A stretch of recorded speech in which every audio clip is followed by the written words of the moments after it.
अस्सलाम वालेकुम नाजरीन, आप देख रहे हैं देखते रहो .tv और प्रोग्राम सवाल जवाब। आज इलेक्शन गिलगित बल्तिस्तान 2020 के स्पेशल ट्रांसमिशन में मैं आज मौजूद हूँ डिस्ट्रिक्ट गिज़र में।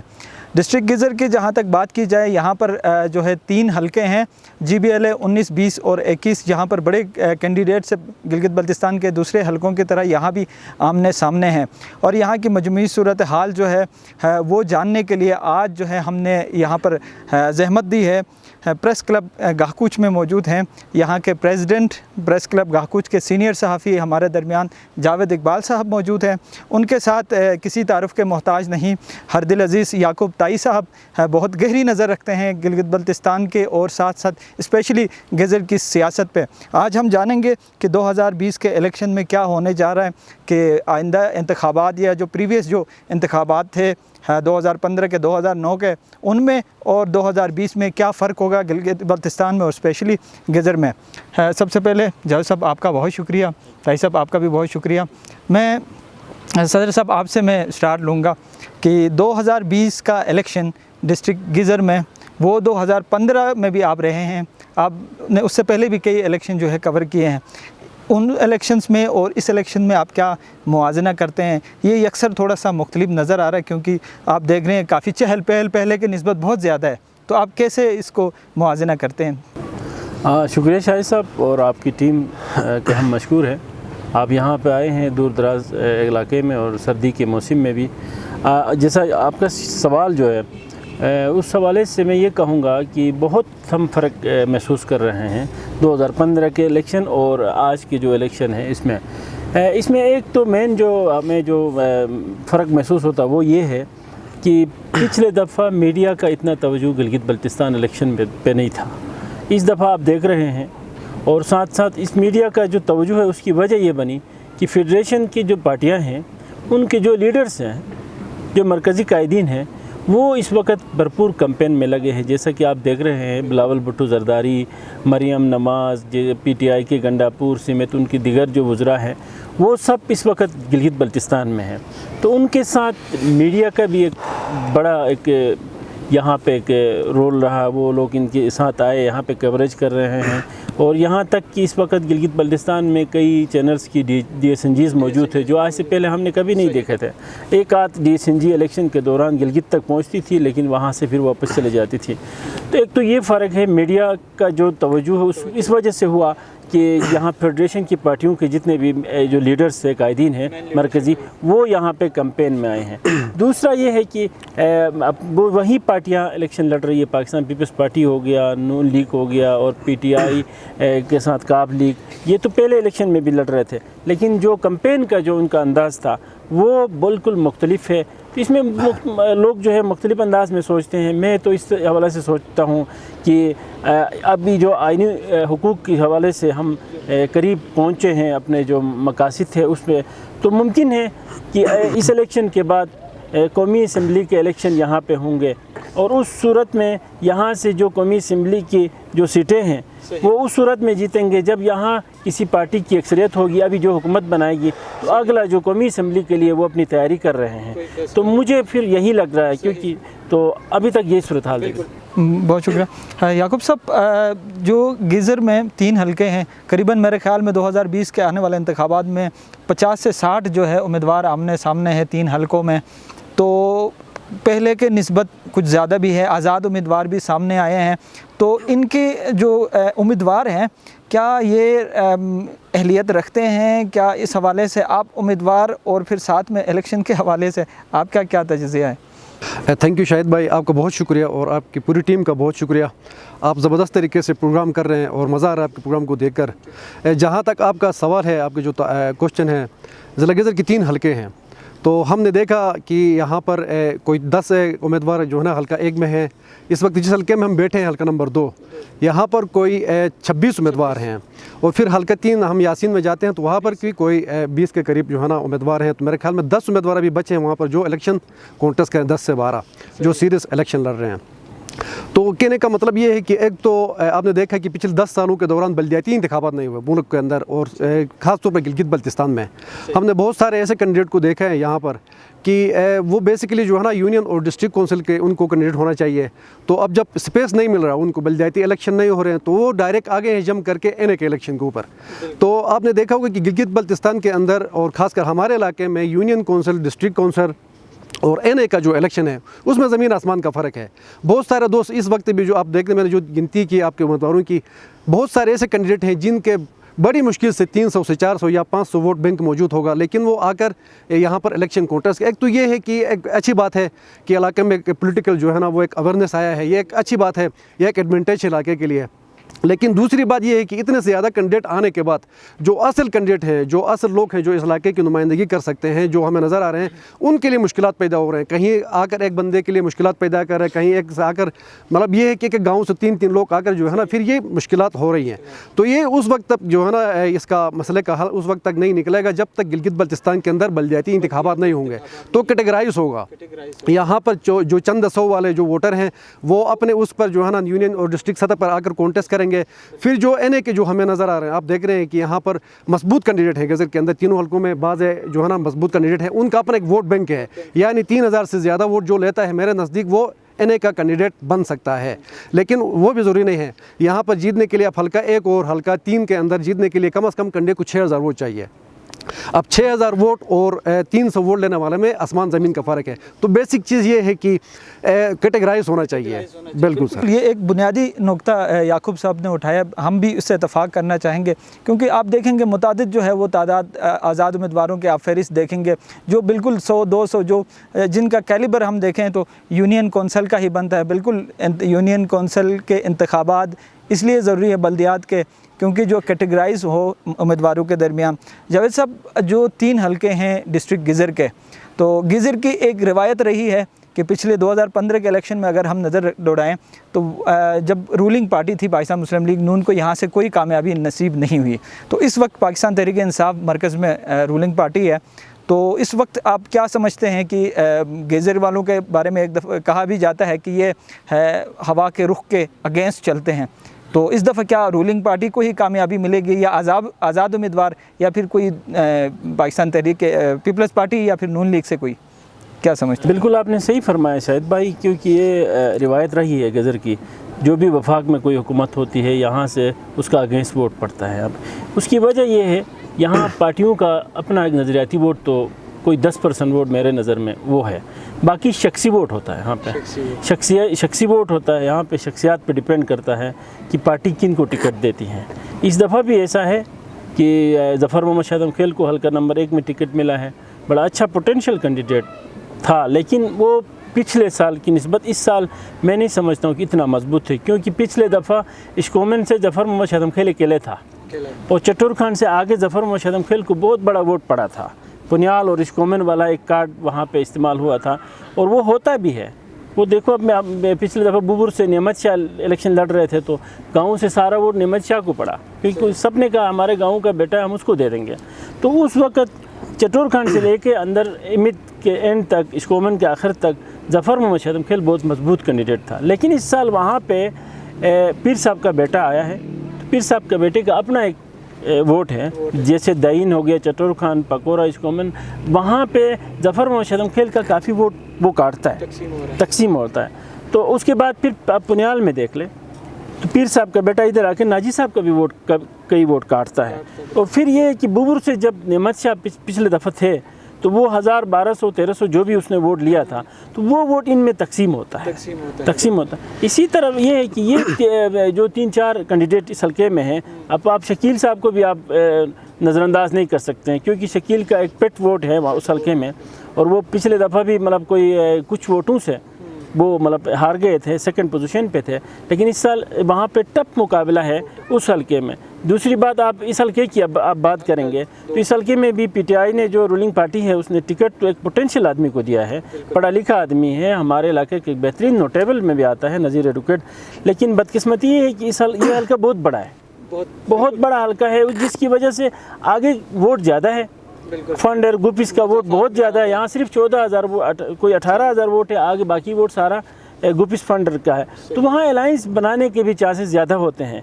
जब इलाकाई एक अलाइंस बन जाता है तो मेरे ख्याल में ये है कि रूलिंग पार्टी को इस हल्के में भी अगर अलाइंस बनने की सूरत में काफ़ी मुश्किलात का सामना है, क्योंकि यहाँ पे आप देख रहे हैं पीपल्स पार्टी का एक मजबूत कैंडिडेट अली मदशर साहब है, फिर आज़ाद उम्मीदवार नूर वली है, आगे जाके सुल्तान मदद साहब का बेटा है। तो ये जो 18,000 जो वोट है यहाँ पे इन चारों पाँचों में तकसीम होगा, और शाह मुस्लिम भी आया है, तकसीम होगा, तो आगे जो है वोट बहुत ज़्यादा है। अलाइंस बनाने की सूरत में यहाँ से भी रूलिंग पार्टी का जो एक पोजीशन है वो ये नहीं रह सकती है। और इसी तरह यासीन में आप देख लें, रूलिंग पार्टी का जो कैंडिडेट है राजा जहांजेब साहब, बहुत मजबूत कैंडिडेट था, पिछले दफ़ा उसको भारी अक्सरियत मिली थी वहाँ पे, लेकिन इस दफ़ा बदकिस्मती से उसका अपना कज़न जो सबूर है उसने बेहतरीन कैंपेन की है वहाँ पे, और वो भी तकरीबन मुकाबले में जा रहे हैं। तो उस सूरत में रूलिंग पार्टी वहाँ भी हमें कमज़ोर नज़र आती है। और साथ साथ आप देख रहे हैं वहाँ पे अयूब शाह साहब है, उनके फैमिली का हाफिज़ साहब आए हैं, तो वो भी हमें मतलब कमज़ोर नज़र आता है। और तीसरी जनब आप देखें गुलाम मोहम्मद साहब को, गुलाम मोहम्मद साहब के पार्टी के जो जावेद अली बेग जो हुंदर से ताल्लुक़ रखता है, वो भी इस दफ़ा इलेक्शन लड़ रहे हैं, कुछ वोट वो काट रहे हैं। इधर से मोहम्मद मदद शाह साहब गिंदई से लड़ रहे हैं, वो भी गुलाम मोहम्मद साहब का वोट काट रहे हैं। तो ये जो इस साल जो सिचुएशन है ये पिछले साल की निस्बत बहुत मुख्तलिफ है। तो इसमें रूलिंग पार्टी को मतलब मैंने जिस तरह कहा, इस हल्के में आबादी आगे ज़्यादा है, वोट आगे ज़्यादा, अगर आगे से कुछ वोट आ जाए, अलाइंस ना हो, तो रूलिंग पार्टी शायद यहाँ पे बेहतर हो सके। याकूब साहब, जो गिलगित बल्तिस्तान में एक ट्रेंड जो चला, जिसके मरियम नवाज़ साहिबा भी पिछली दफ़ा मुखालिफत कर रही थी, जो पार्टी तब्दील करने की जो है, जिनका कहें कि उन्होंने एक टिपिकल वर्ड यूज़ किया कि लोटों के बारे में, कि जो हमेशा जो है वो रूलिंग पार्टी की तरफ जो है अपना सफ़र करते हैं, तो वो गिज़र की तरफ जब हम बढ़ते हैं तो वो रुझान बहुत कम नज़र आता है। ये दूसरे डिवीजन्स में कुछ ज़्यादा ही इस दफ़ा जो है उन्होंने सफ़र किया, तो गिज़र में ये रुझान थोड़ा सा कम है। तो आप थोड़ा सा ओवरऑल GB के ये जो एक रवायत है, रीत रवायत है रूलिंग पार्टी की तरफ जाना, आप क्या समझते हैं कि ये इसकी हौसला शिकनी होनी चाहिए कि नहीं? जी बिल्कुल सर, आपने बहुत अच्छा सवाल पूछा। तो इसको हम आम अल्फाज में सियासी बददियानती कहेंगे। तो ये एक नासूर है हमारे गिलगित बल्तिस्तान के अंदर। इसके भी फिर जो है ना, इसके पस पर्दे कुछ मामलात हैं। गिलगित बल्तिस्तान में ये जो लोटा करेसी है, इसका एक बुनियादी वजह यह है कि यहाँ के जो इंतखाबात हैं, जब तक यहाँ के इंतखाबात वफाक के जो इंतखाबात होते हैं पाकिस्तान के अंदर, उनके एक साथ नहीं होगा, तो ये लोटा करेसी जो है ना वो कभी ख़त्म नहीं होगी। आपने देखा होगा कि गिलगित बल्तिस्तान के अंदर एक चीज़ वो हमें नज़र आ रहा है। हम 2004 के इलेक्शन की बात करें, उससे पहले की भी इलेक्शन की हम बात करें, जब से यहाँ पर पार्टी बुनियादों पर इलेक्शन हुए हैं, तो हमने देखा है कि वही पार्टी यहाँ पर रूल करती है जो वफाक में जिसकी हुकूमत हो। इवन देन आप दूर न जाएँ, आप मुशर्रफ दौर में जो है ना, जब 2004 के इलेक्शन है, उस वक्त टोटल 4 लोग जीते थे इनके गिलगित बल्तिस्तान में, मुशर्रफ लीग के 4 लोग जीते थे 24 सीटों में। बावजूद इसके उन्होंने इधर उधर करके टेक्नोक्रेट ला के, इधर से आज़ाद उम्मीदवार हैं उन सबको शामिल करके उन्होंने हुकूमत बना दिया। तो ये एक इंतहाई अफसोसनाक बात है। तो हम जब भी किसी भी फोरम में बात करते हैं तो ये कहते हैं कि गिलगित बल्तिस्तान में लोटा करेसी के साथ साथ लोगों का अपनी मर्ज़ी के मुताबिक जो एक वोट कास्ट होता है, अपने मर्ज़ी के जो है ना लोगों को सपोर्ट करने का एक वो होता है, कि इसके लिए लाजमी है कि वहाँ के और यहाँ के इलेक्शन एक ही साथ एक ही दिन होना चाहिए। और दूसरी बात ये है कि लोटा करेसी, देखें, वफ़ादारी एक बहुत बड़ी चीज़ होती है।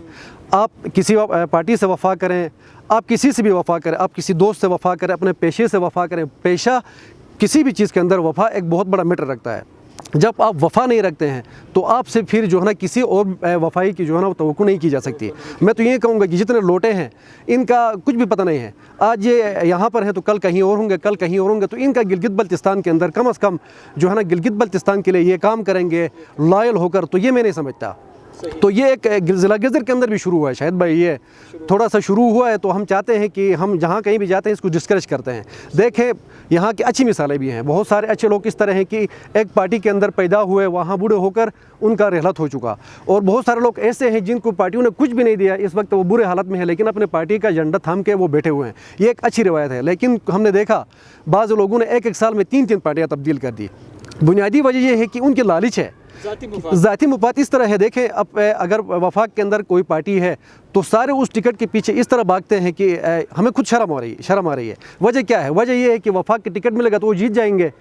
देखें, उसके कैंडिडेट के अंदर अपनी भी जो है ना, उसके अपनी भी एक अहलियत होनी चाहिए कि वो बगैर किसी टिकट के, बगैर किसी वफाकी बैसाखी के वो खुद खड़ा होकर लोगों को जीत जाए और नुमाइंदगी करे।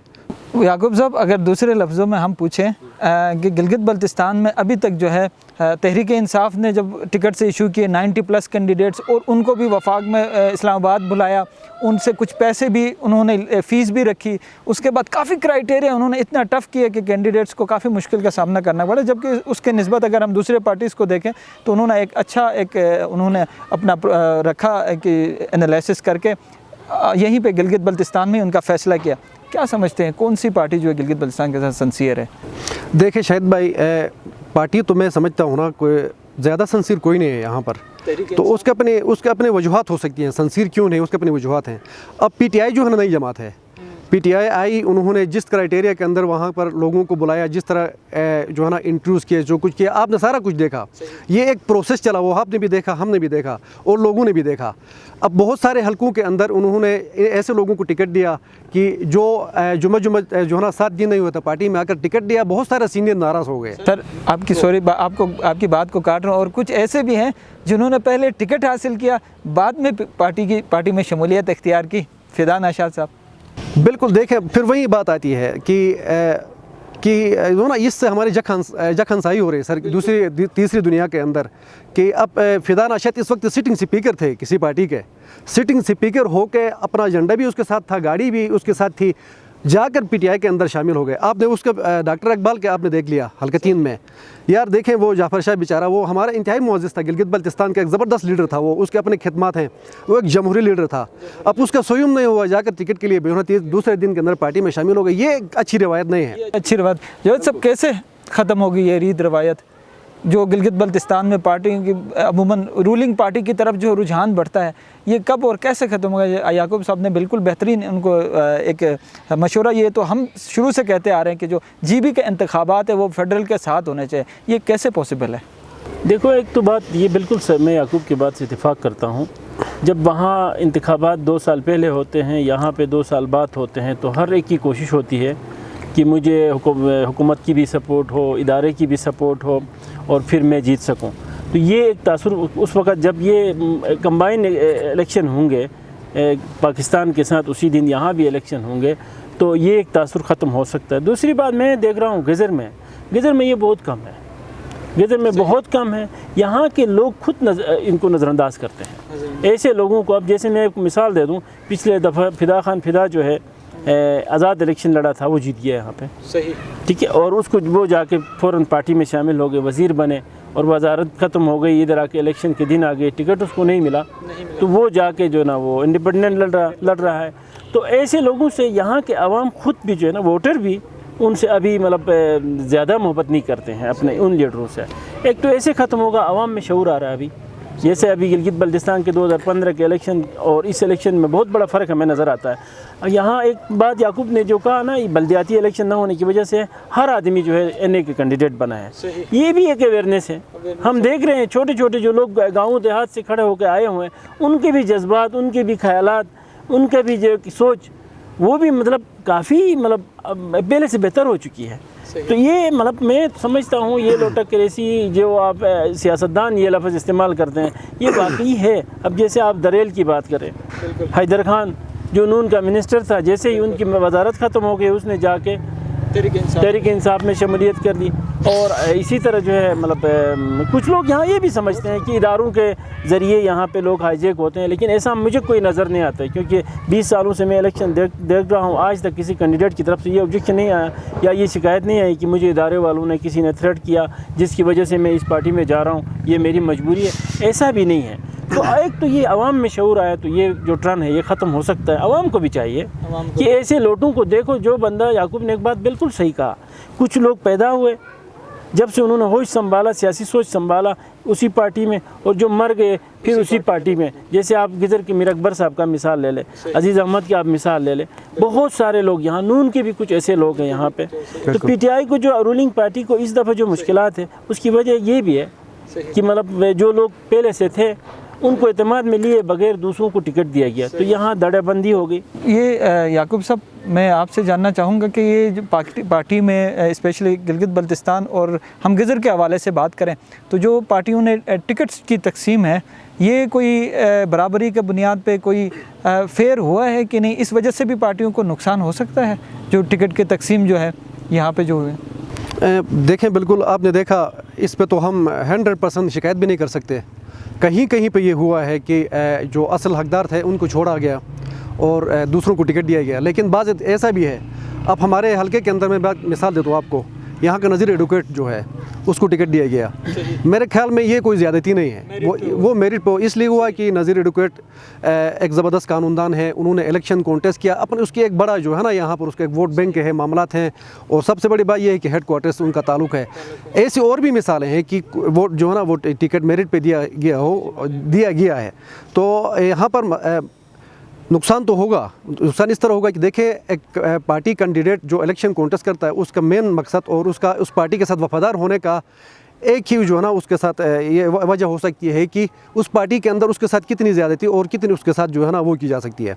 अब यहाँ पर बहुत सारे लोग ऐसे हैं जिनके साथ दूसरी पार्टियाँ भी हैं, पीपल्स पार्टी है, नून लीग है, अगर उन्होंने पसंद नापसंद की बुनियाद पर अगर टिकट दिया तो उनको तो खमियाजा भुगतना पड़ेगा, वो सीट लूज़ कर जाएंगे। जब सीट लूज़ करेंगे तो आने वाला इलेक्शन तक जो है ना उनको संभालने में बहुत ज़्यादा मुश्किलात होंगी।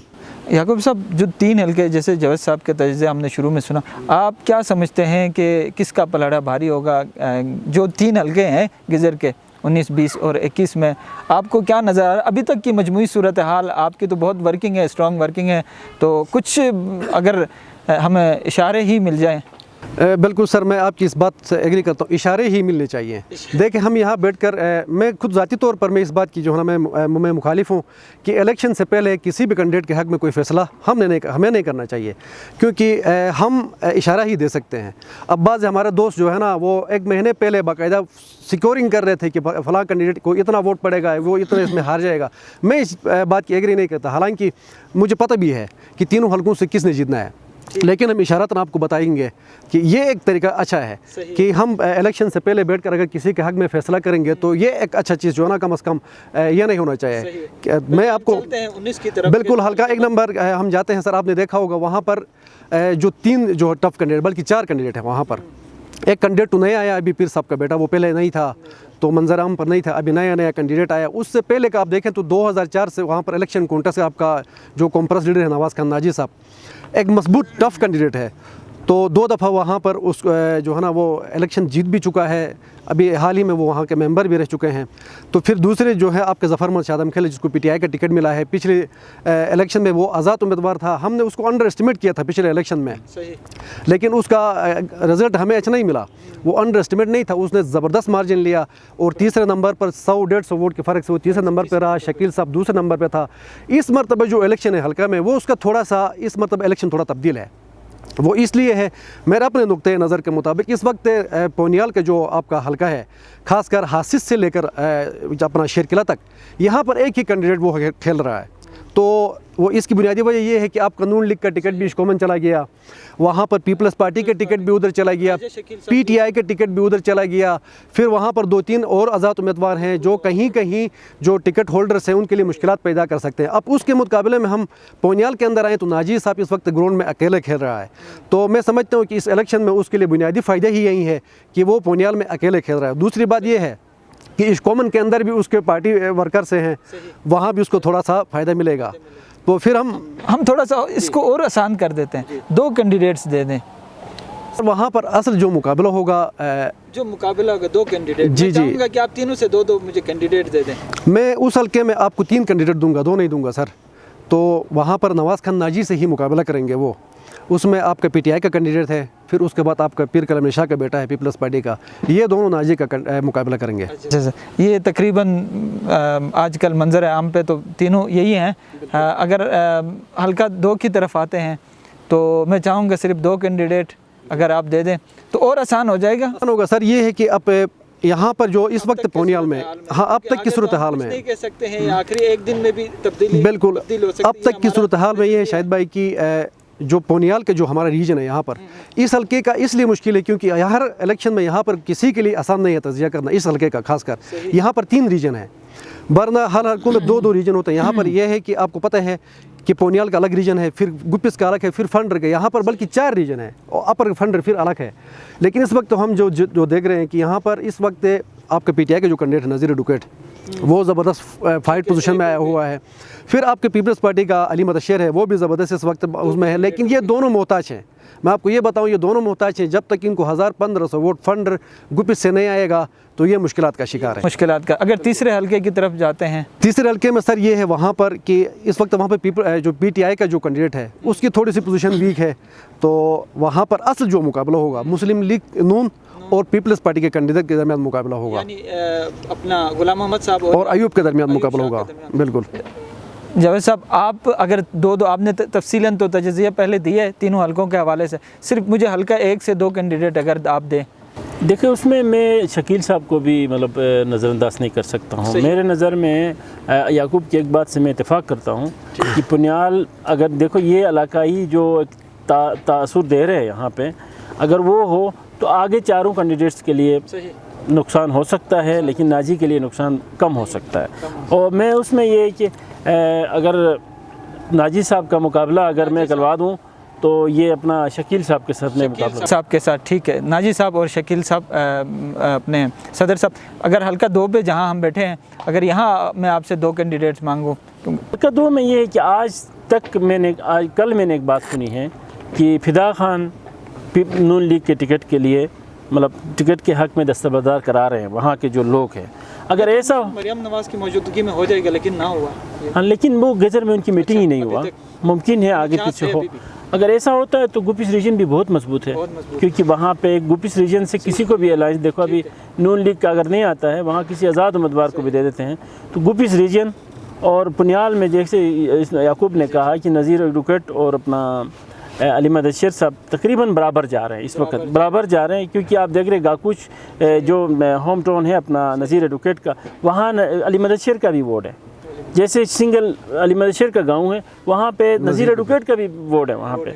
तो ये दोनों टफ मुकाबले में जाते, इनका मुकाबला होगा आगे किसी के साथ। सही है, अली मदशर साहब और नज़ीर साहब का आगे मज़ाफ़ात में गुपिस फंडर के किसी कैंडिडेट के साथ होगा। अगर तीसरे हल्का 3 की तरफ बढ़ते हैं तो सिर्फ मुझे 1 मिनट में 2 अगर बंदे आप दें कैंडिडेट। मैं इत्तेफाक करता हूँ उसमें ये कि रूलिंग पार्टी का जो कैंडिडेट है उसको बहुत बड़ा नुकसान देता है, उसका अपना कज़न देता है, सबूर दे रहा है। आगे जाके आप गुलाम मोहम्मद साहब और अयूब साहब के भी वोट कटते हैं, लेकिन इन दोनों का ही मुकाबला होगा वहाँ पे मेरे नज़र में। अयूब शाह साहब और गुलाम मोहम्मद साहब का बहुत बहुत शुक्रिया सदर साहब और याकूब साहब, आप दोनों के तजज़िये का। और यकीनन हम जो है इलेक्शन तक ऐसे ही कुछ प्रोग्राम्स लेकर आएंगे। इलेक्शन के बाद भी कोई नई पेशरफ्त होती है, कोई नई डेवलपमेंट होती है तो हम लेकर आएंगे। अब देखना ये पड़ेगा कि जो आखिरी दिनों में है कौन सी पार्टी जो है एक मोमेंटम बनाने में कामयाब हो जाएगी, जिससे जो है वो हवा इधर के उधर हो जाए और फिर जो है वो कामयाबी उनके मुकद्दर बने। लेकिन आप तमाम से एक गुजारिश है